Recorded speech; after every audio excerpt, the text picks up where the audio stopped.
বিসমিল্লাহির রহমানির রহিম। আজকে অত্যন্ত আনন্দের সাথে লাইফে আসছি। দীর্ঘ 10 বৎসরের অক্লান্ত পরিশ্রম এবং সাধনা আজকে বাস্তবায়ন হতে যাচ্ছে। এই জন্য আল্লাহ পাক রাব্বুল আলামিনের কাছে কৃতজ্ঞতা প্রকাশ করছি। প্রিয় দেশবাসী ভাই বোনেরা, আমি 10 বৎসর যাবৎ ইউটিউব, ফেসবুকে দেশের উন্নয়নের জন্য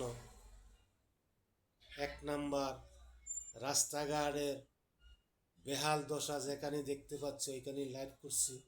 কর্তৃপক্ষকে অনুরোধ জানাচ্ছি যে দুঃখের বিষয় হচ্ছে ফুটিং মারে না আমাদের বাংলাদেশে। ফুটিং মারলে বাংলাদেশের হাজার হাজার টাকা সাশ্রয়িত।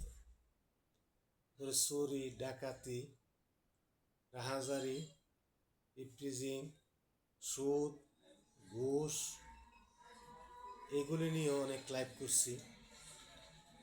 আমার লাইভগুলা কারেন্টের বিল নিয়ে করছি, দুর্নীতি নিয়ে করছি, প্রত্যেক কাজ নিয়ে লাইভগুলা করতেছি।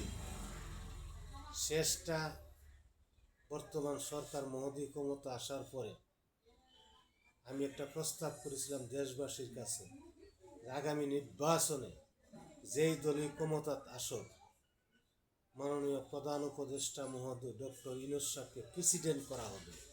এই প্রস্তাবটুকু আজকে দেখতে পাচ্ছি অনেকেই বলতেছে, আশা করি বাস্তবায়ন হবে। পাশাপাশি আগামী স্বতন্ত্র নির্বাচনে আমি ব্রাহ্মণবাড়িয়া 2, সরাইল, আশুগঞ্জ, বিজয়নগর আংশিক থেকে নির্বাচন করার সিদ্ধান্ত নিছি।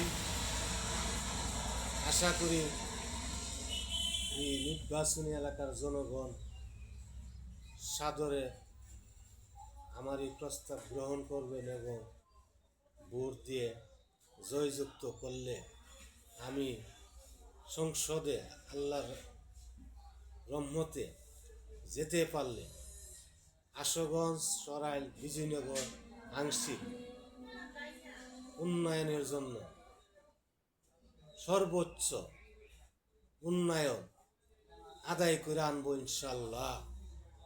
কারণ অতীতের কর্মকাণ্ড আমি স্বেচ্ছাশ্রমে অনেক কাজ করেছি এলাকায়, এবং আরও যারা করে তাদেরকে উৎসাহ করি।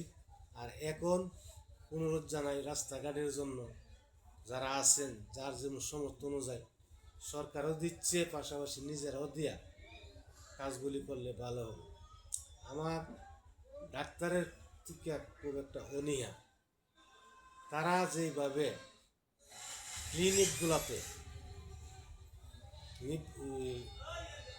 চিকিৎসা করে যেটা আমি একমত না।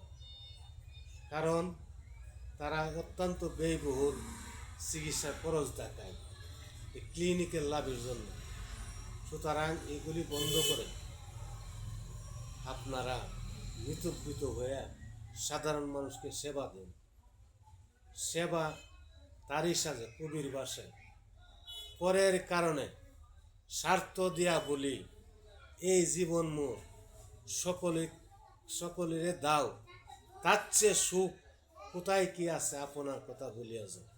এটা হলো জনসেবা। আমার ৭৭ সন থেকে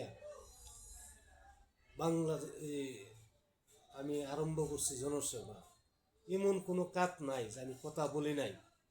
যদি আমার কথা মাফা যাইতো, কয়েক হাজার টন বক্তব্য উপস্থাপন করেছি শুধু মানুষের কল্যাণের জন্য। এবং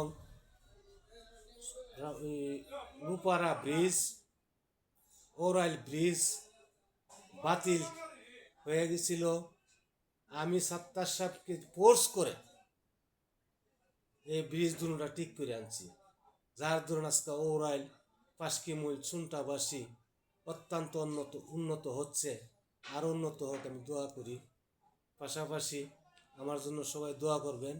ইনশাল্লাহ আপনাদের সহযোগিতা নিয়ে আগামী নির্বাচনে নির্বাচিত হতে পারলে আমি আমার দুই টানা না সারা বাংলাদেশের যত অপরাধমূলক কাজ আছে এগুলার বিরুদ্ধে আমার জীবনের বিনিময় হলো দেশকে সমৃদ্ধ বাংলাদেশ গড়ার লক্ষ্যে আমি কাজ চালিয়ে যাবো ইনশাল্লাহ।